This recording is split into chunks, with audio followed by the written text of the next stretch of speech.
ಕನ್ನಡ ನಾಡು ಇದು ಕನ್ನಡಿಗರ ನಾಡಿಮಿಡಿತ.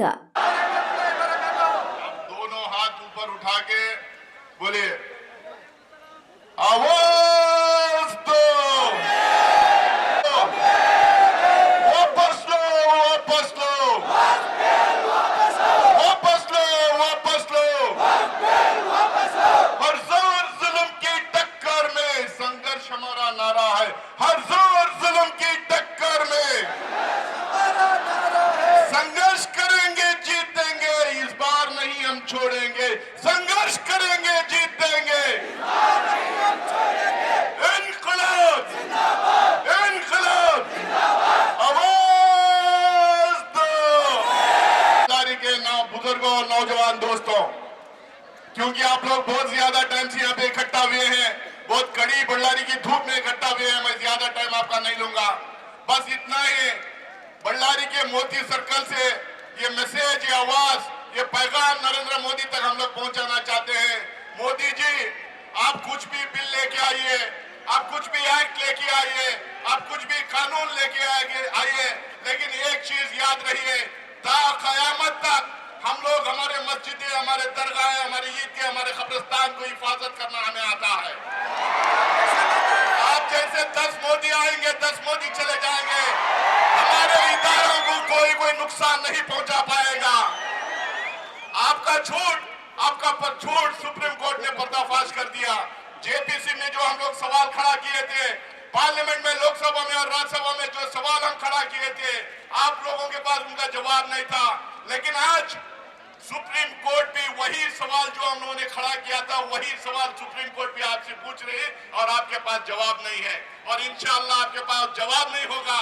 और मुझे उम्मीद है इस देश की सुप्रीम कोर्ट से कि हमें जस्टिस मिलेगा, ये हमें न्याय मिलेगा, हमें ये बराबरी का हक मिलेगा। संविधान के खिलाफ जो ये रूल, ये लॉ लाया गया है, इसको वापस सुप्रीम कोर्ट करेगी, ये मुझे यकीन है और मैं उम्मीद करता हूं सुप्रीम कोर्ट ये काम करके रहेगी। लेकिन दोस्तों, हम लोगों को समझना चाहिए किस तरह से ये लोग ये वक्त बिल झूठ के बुनियाद के ऊपर लेके आए हैं, किस तरह से ये लोगों ने सारे टेलीविजन चैनल्स में, सोशल मीडिया में, हर जगह झूठ फैलाकर वक्त के खिलाफ, मुस्लिम कम्युनिटी के खिलाफ ये झूठ फैलाकर किस तरह का ये लोग बिल लेके आए हैं। इनका कहना यह है कि मुसलमान कहीं नमाज पढ़ लेता तो वक्फ हो जाती है। इनका कहना यह है कि मुसलमान कहीं किसी जगह पे हाथ रख देता तो यह वक्फ हो जाती है। मैंने इनको पार्लियामेंट में सवाल किया कि हम लोग सड़कों पे नमाज पढ़ते हैं जुमा में या ईदगाह के टाइम पे, ईद के टाइम पे, हम लोग ट्रेन में नमाज पढ़ते हैं, हम लोग एरोप्लेन में नमाज पढ़ते हैं। क्या कभी हम लोगों ने कभी कहा कि एरोप्लेन, ट्रेन और सड़कें जो है वक्त में लिखा दिया जाए? इतना झूठ क्यों बोलते हैं आप लोग? इतना झूठ क्यों बोलते हो? इतना भ्रम क्यों आप फैलाते हो? इस्लाम में एकदम साफ कहा गया है, हिंदू की बात तो छोड़ो, क्रिश्चियन की बात तो छोड़ो, सिख की बात तो छोड़ो, इवन मुसलमान की भी अगर जमीन है, अगर वो वक्फ नहीं करता है, अगर वो जमीन लीगल नहीं है, तो उसको वक्फ में दाखिला नहीं किया जा सकता है। हमारा इस्लाम एकदम साफ कहता है किसी की इलीगल जगह पे वक्फ नहीं किया जा सकता है, हम उसके तहत ही चलते हैं। आप लोगों ने कहा कि वक्फ बोर्ड में 2 गैर मुसलमान को डाला जाएगा। हमने पूछा भाई, हिंदुओं के लिए जो कानून बनाया गया है, जो सिखों के लिए कानून बनाया गया है, क्रिश्चियनों के लिए, जैन के लिए, बौद्ध के लिए जो कानून बनाया गया है, उसमें एकदम साफ है कि उसी मजहब के लोग उस कानून में रह सकते हैं, उस बोर्ड में रह सकते हैं। तो हमसे इतना नफरत क्यों? क्यों हमसे आप इतना जासूसी करना चाहते हो? क्यों आप चाहते हो कि वहां पे नॉन मुस्लिम उसमें रहे, जब हिंदुस्तान का कानून कहता है, जब संविधान कहता है जो मजहब का बोर्ड है उसी मजहब के लोग उसमें रह सकते हैं, तो हमारे से इतना भेदभाव क्यों कर रहे हो आप? उनके पास कोई जवाब नहीं था। वो कह रहे हैं कि मुसलमान दान देना चाहिए, मुसलमान वक्फ करना चाहिए, और वो भी वो मुसलमान जो 5 साल तक जो मुसलमान है, मुसलमान दिखता है। तो हमने इनसे पूछा भाई, मुसलमान क्या दाढ़ी छोड़े, क्या टोपी रखे, क्या 5 टाइम नमाज पढ़े? कौन देखेगा और कौन सर्टिफिकेट देगा? हम लोगों ने पूछा क्या उसमें भी मोदी जी की छाप रहेगी, क्या अलग से मिनिस्ट्री बनाएंगे कि कौन मुसलमान, कौन हिंदू, कौन सिख लेके आते? किस तरीके का कानून आप बना रहे हैं? किस तरीके का लॉ आप लेके आ रहे हैं? आपने कहा चल सकता। हम लोगों ने कहा हिंदुस्तान बहुत पुराना देश है, बहुत प्राचीन देश है, इसमें बड़े बड़े डायनेस्टीज आके रूल किए, गुप्तास थे, मौर्यास थे, चेलास थे, चोरास थे, पांड्यास थे। हमारे बगल में विजयनगर एम्पायर था, बड़े खूबसूरत खूबसूरत मंदिरें हैं, बड़े खूबसूरत मस्जिदें, दरगाहें, कब्रस्ताने हैं, कई 50-50 एकड़ में ईदगाह है। आप बताइए किस किस के आप सबूत मांगेंगे, किस किस के पेपर आप मांगेंगे, कहां से लाके वो पेपर देंगे? तो उन्होंने कहा नहीं देना होगा पेपर। तो हम लोगों ने बोला एक जमाने में सीएए एनआरसी लाके आप इंसानों के कागज पूछे थे, आप वक्त बिल लेके आके मुर्दों के आप कागज पूछने लगे हैं, मुर्दों के पैसे आप लूटने लगे हैं। एक तरफ हमारी जमीनें छीनने का काम कर रहे हैं, दूसरी तरफ ये कह रहे हैं कि गरीब मुसलमान के हक में हम लोगों ने बिल लाया है, कह रहे हैं कि 12,500 करोड़ का इसका इनकम होना चाहिए था। तो मैंने उनसे पूछा क्या कैसा इनकम आएगा? क्या नमाज पढ़ने जाने वालों को फजर की अलग फीस, जोहर की अलग फीस, असर की अलग फीस, मगरिब की अलग फीस और ईशान की अलग फीस रही है? क्या कब्रिस्तान में जो मुर्दों को दफनाया जाएगा उनसे टिकट ले हम लोग पैसा इकट्ठा करें उनको दफनाने के लिए? कहां से आएगा पैसा? इन लोगों को इतना भी पता नहीं है कि जो वक्फ करते हैं वो मस्जिद, दरगाह, ईदगाह, कब्रिस्तान के लिए करते हैं, उनसे आमदनी आ नहीं सकती। लेकिन कुछ कुछ जगह आमदनी आ रही है, उसका काम भी हो रहा है, लेकिन उनको समझ में नहीं आता। उनको मुसलमानों को नीचे दिखाना है, मुसलमानों के खिलाफ एक मुहिम छेड़ना है, मुसलमानों को डिस्क्रेडिट करना है, मुसलमानों को इस देश में विलन बना के खड़ा करना है। इसीलिए इस तरीके के बिल लेके आ रहे हैं। अभी नागेंद्र, तुकारामना और भरत रेड्डी बात करने के टाइम पे वो लोगों ने बताया कि नौकरियां दे नहीं पा रहे, गरीबी दूर कर नहीं पा रहे, पेट्रोल डीजल गैस के दाम कम नहीं कर पा रहे, चाइनीज अग्रेशन जो हो रहा है उनको पीछे नहीं भेज पा रहे, फॉरेन पॉलिसी लगातार खराब होते जा रही है, एमएसएमई सेक्टर बर्बाद हो गई है, ना कहीं से इन्वेस्टमेंट आ रहा, एग्रीकल्चरल सेक्टर गिरते, उसमें आमदनी गिरते जा रही है, इंडस्ट्रियल सेक्टर में प्रोडक्शन कम होते जा रहा है। अब कैसा हम लोगों का ध्यान भटकाए? हिंदू मुसलमान करते हैं, नया शोषा लेके आते हैं, वक्फ बोर्ड में तरमीम लेके आ रहे हैं। हमने पूछा कि 1995 में जब बिल आई थी आपने क्यों सपोर्ट किया था? 2013 में अमेंडमेंट आई थी, क्यों सपोर्ट किया था? अगर ये बिल इतनी ही अनकॉन्स्टिट्यूशनल होती है, अगर है तो उस टाइम पे आपने क्यों सपोर्ट किया था? उनके पास जवाब नहीं। 2014 से लेकर 2024 तक ये लोग सरकार में थे, इनको वक्फ जब याद नहीं आया। जब 2024 के इलेक्शन में 400 सीट नहीं मिले, इनको लगा के लोग इनके खिलाफ जा रहे हैं, नया शोषा छोड़ते हैं, नया मुद्दा लेके आते हैं, हिंदू मुस्लिम में बांटते हैं, फिर उसके बाद में अगले चुनाव के लिए अपना वोट बैंक तैयार करते हैं। लेकिन अवाम बेवकूफ होने वाले नहीं है। पार्लियामेंट के अंदर पूरे इंडिया अलायंस के पार्टनर्स हमारे खड़गे साहब और राहुल गांधी जी के नेतृत्व में, उनकी लीडरशिप में पूरा एकजुट होके जेपीसी में और लोकसभा और राज्यसभा में दोनों जगह पूरी वक्फ बिल का एकदम पूरी तरीके से विरोध किया। हमारे जितने नंबर थे उससे ज्यादा नंबर हमें लोकसभा में और राज्यसभा में मिले, 3-4 पार्टियां एक्स्ट्रा आके भी हमें सपोर्ट किए। इससे ये साफ मालूम होता है इस विरोध के इसके खिलाफ खड़े रहे। मैं आप लोगों को यकीन दिलाना चाहता हूं, भारतीय जनता पार्टी को महज 34% वोट मिला है, 66% वोट अपोजिशन पार्टीज को मिला है।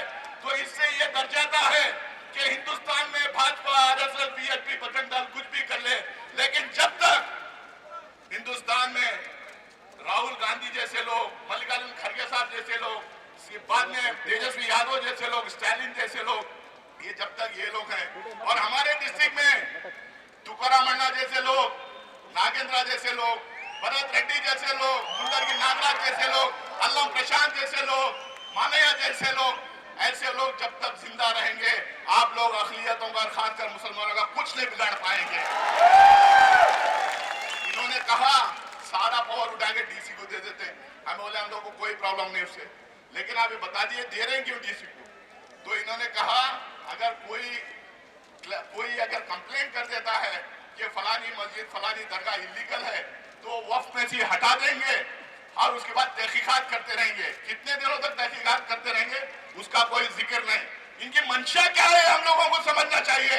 ये एप्लीकेशन डलवाएंगे डीसी के पास वफ के लिस्ट में से हटाएंगे, इनके दंगाई जाके कोई एक झंडा वहां गाड़ देंगे, हमारे लोग उनसे भिड़ेंगे, दंगा फसाद होगा और इसका फायदा भारतीय जनता पार्टी को होगा। यही इनकी मंशा है। इनकी मंशा बड़े बड़े जमीनों के ऊपर है। आज ये कह रहे हैं कि दाऊदी बोहरा के लिए अलग हमने वफ बनाया, वो कह रहे हैं कि आगा खानी के लिए हमने अलग वफ बनाया। आप लोगों को पता होना चाहिए, अंबानी का जो घर है, अंबानी की जो बॉम्बे में इतनी बड़ी बिल्डिंग है, वो दाऊदी बोहरा के वफ के ऑर्फनेज की, यतीम खाना की है। अंबानी को बचाने के लिए दाऊदी बोहरा का वफ ही अलग कर दिया इन्होंने। इतने घटिया काम ये देश के प्रधानमंत्री कहते हैं और कह रहे हैं कि हम लोगों ने उनको इंसाफ करके दे दिया। इस तरीके के बहुत सारे प्रोविजन ये बिल में है, लेकिन मैं टाइम ज्यादा नहीं लूंगा, इतना ही आप लोगों से कहूंगा, ये पार्टी दंगाइयों की पार्टी है। ये पार्टी गांव गांव मोहल्ले मोहल्ले में दंगा करवाना चाहती है। इसमें उन्होंने साफ डाला है, वक्फ बाय यूजर में कोई डिस्प्यूटेड प्रॉपर्टी है तो वक्फ बाय यूजर नहीं होगी, कोई सरकारी प्रॉपर्टी होगी तो वक्फ बाय यूजर नहीं होगी। आप लोगों को याद दिलाना चाहता हूं, 1991 में इस देश में प्लेसेस ऑफ वर्शिप एक्ट आया था, उसमें एकदम साफ पार्लियामेंट करके पास कर दी थी कि अयोध्या का मसला छोड़ के हिंदुस्तान में जितने दरगाहें, मस्जिदें, कब्रिस्तान, ईदगाह हैं, जितने मंदिर, चर्च, गुरुद्वारा है, 1947 के टाइम पे वो जो हालात में थे, उनका जो नेचर था वही रहेगा करके बिल पास हुई। इनके लोग सुप्रीम कोर्ट में गए, संभल में दंगा करवाए, उसके बाद सुप्रीम कोर्ट में गए, हमारे एडवोकेट जाके उसके ऊपर स्टे लेके आए। जब इनको पता चला कि 1991 प्लेसेस ऑफ वर्शिप एक्ट को चेंज नहीं कर सकते, इसीलिए उन्होंने वक्फ बाय यूजर में डाल दिया। अगर डिस्प्यूटेड हो तो वक्फ बाय यूजर नहीं हो पाएगा। इसका मतलब आपकी मंशा साफ है। अयोध्या हो गया, काशी, मथुरा, देश के कोने कोने में ये डिस्प्यूट खड़ा करेंगे, दंगा खड़ा करेंगे और वोट बटोरते रहेंगे। तो इसीलिए नौजवान दोस्तों और बुजुर्गों, हम लोगों को सतर्क रहना पड़ेगा। हम लोगों को पहचानना पड़ेगा हमारे दोस्त कौन है, हमारे हमदर्द कौन है, हमारे दुश्मन कौन है। ये जो मीठी मीठी बात करते हैं, एक तरफ कहते हैं कि हम तुम्हारे साथ में हैं, गले मिलते हैं, पीछे से जो छुरा मारने वाली भारतीय जनता पार्टी है, इसको पहचानना पड़ेगा। हमारी बल्लारी की एक मैं मिसाल आपको देता हूं। यहाँ पे अवम भाई के पास 115 एकड़ जमीन, वो जमीन पिंजार आशुर की जमीन है। यहाँ पे कुछ ताकतें ऐसे हैं, हमारे ही लोगों को यूज करके उसमें जाके ट्राइब्यूनल में अपने नाम पे करवा लेते हैं। 115 एकड़ जमीन, करीब 400-500 करोड़ रुपए की जमीन है, वो ले जाके अपने इसमें करवा लेते हैं। बाद में डिस्ट्रिक्ट कोर्ट में उनके तरफ होता है, हाई कोर्ट में उनके तरफ होता है। उसके बाद मैं जब कर्नाटका स्टेट बोर्ड ऑफ औकाफ के चेयरमैन को लेके, वकीलों को लेके जाके सुप्रीम कोर्ट में स्टे लेके आता हूं, आने के बाद जैसा स्टे मिल जाता है हम लोगों को, क्योंकि करोड़ों रुपए उन्होंने खर्च किया था उसको हथियाने के लिए, व्हाट्सएप मैसेज अपने सोशल मीडिया में डाल देते हैं, हमारे लीडरों के खिलाफ लिखना शुरू कर देते हैं। ऐसे शक्लों को, ऐसे सूरतों को, ऐसे दरिंदों को हम लोगों को बचाना पड़ेगा। हमें बहादुर लोग चाहिए, कायर दलाल नहीं चाहिए जो सोशल मीडिया के तहत हमारे ऊपर वार करते हैं। हम लोग जिंदा कौम हैं, हम सर अपना कटा सकते हैं, सर झुका नहीं सकते, बिल्कुल सर झुका नहीं सकते। मोदी जी आप कुछ भी कर लीजिए, मोदी जी, अमित शाह जी आप कुछ भी कर लीजिए, आप हमारे ऊपर हमला बोलिए, आप हमारे मस्जिदों, कब्रिस्तान, दरगाह को हमला बोलिए, ईदगाह पे हमला बोलिए, हम पीछे हटने वाले नहीं हैं, हम सर झुकाने वाले नहीं हैं। हम जिंदा दिल है, हमारे इमारतों को, हमारे इदारों को की हिफाजत करना हमें आता है। हमारे नौजवान आजादी के आंदोलन के टाइम पे अपने सर कटाए थे और दोबारा कटाना है अपना सर, तो कटाने के लिए नहीं, लेकिन झुकेंगे नहीं हम कभी। इतना ही बोल के आप तमाम लोग यहाँ पे इकट्ठा हुए, मुझे उम्मीद है सुप्रीम कोर्ट से हमें रिलीफ मिलेगा। हमारे बहुत सारे लॉयर्स लड़ रहे हैं और बहुत सारे जो लॉयर्स लड़ रहे हैं उनके लिए मैं इंटर्न्स लगा रखा हूँ, रिसर्च टीम लगा रखा हूँ और पूरे हमारे लॉयर्स में डट के खड़े हुए हैं। जो सवाल हमने पूछे थे वही सवाल वहां पे पूछे जा रहे हैं, जवाब नहीं मिल रहा है। मुझे उम्मीद है कि सुप्रीम कोर्ट इस बिल को वापस करेगी, नहीं तो रोक लगाएगी लेकिन कुछ भी हो, हम लोगों को सतर्क रहना है, अलर्ट रहना है। हमारे इदारों को, हमारे इमारतों को हम लोग को प्रोटेक्ट करना है। और मुझे लगता है जिस जज्बे से आप लोग यहाँ पे इकट्ठा हुए हैं, एक एक बंदा वफ के लिए लड़ेगा और एक एक बंदा वफ के लिए खड़ेगा। मैं इतना ही कह के अपनी बात खत्म करना चाहता हूँ कि आने वाले दिनों में ये सारे प्रॉपर्टीज सिर्फ वफ की जिम्मेदारी नहीं रहेगी, ये सारे प्रॉपर्टीज आपकी रहेगी। आपको इसकी हिफाजत करना पड़ेगा, आपको आगे आना पड़ेगा, आपको इसे प्रोटेक्ट करना पड़ेगा। उसके लिए कुछ भी हो, हम लोग आपके साथ खड़े रहेंगे। आपके गली के मस्जिदें, दरगाहें, आपके शहर के कब्रिस्तान, ईदगाहें को प्रोटेक्शन करना आपका है। बेकाबू में मत आइए, आराम से अपने घर जाइए। ये कुछ भी करा के बदनाम करने की कोशिश करेंगे। मैं उम्मीद करता हूं कि डीसी साहब आ रहे हैं, उनको हमारा मेमोरेंडम देंगे और तमाम लोग जो इस आज की मीटिंग को ऑर्गेनाइज किए उनका शुक्रिया अदा करना चाहता हूं। खासकर जो गुलाम गौर सिद्दीकी साहब, जो हमारे सर खाजी साहब हैं, हर मसलक के लोग इसमें आए हैं, कोई अलग अलग मसलक के नहीं है, सारे मसलक के लोग इसमें इकट्ठा हुए हैं। सारे वॉलंटियर जो जाके मेहनत करके इकट्ठा किए हैं, उन सारे कॉर्पोरेटर्स, सारे हमारे पार्टी के लोग, हमारे डीसीसी प्रेसिडेंट, हमारे एमपी, हमारे दोनों एमएलए, हमारे मेयर, सारे कॉर्पोरेटर्स, सबका मैं शुक्रिया अदा करना चाहता हूं कि आज ऐसे एक काले दिन पे आप हमारे साथ खड़े हुए हैं। आपका सपोर्ट आगे भी हम लोग चाहते हैं, आपके साथ भी हम लोग खड़े रहेंगे। इतना कहते हुए बस इतना मैं कहूंगा, फिर से एक बार आप आवाज दीजिए, आवाज दो। ನೀವಿನ್ನು ಕನ್ನಡ ನಾಡು ವಾಹಿನಿಯನ್ನು ಸಬ್ಸ್ಕ್ರೈಬ್ ಮಾಡಿಕೊಂಡಿಲ್ವಾ? ಈಗಲೇ ಸಬ್ಸ್ಕ್ರೈಬ್ ಮಾಡಿ ಬೆಲ್ ಐಕಾನ್ ಅನ್ನು ಒತ್ತಿ ನೋಟಿಫಿಕೇಶನ್ಗಳನ್ನು ಪಡೆಯಿರಿ.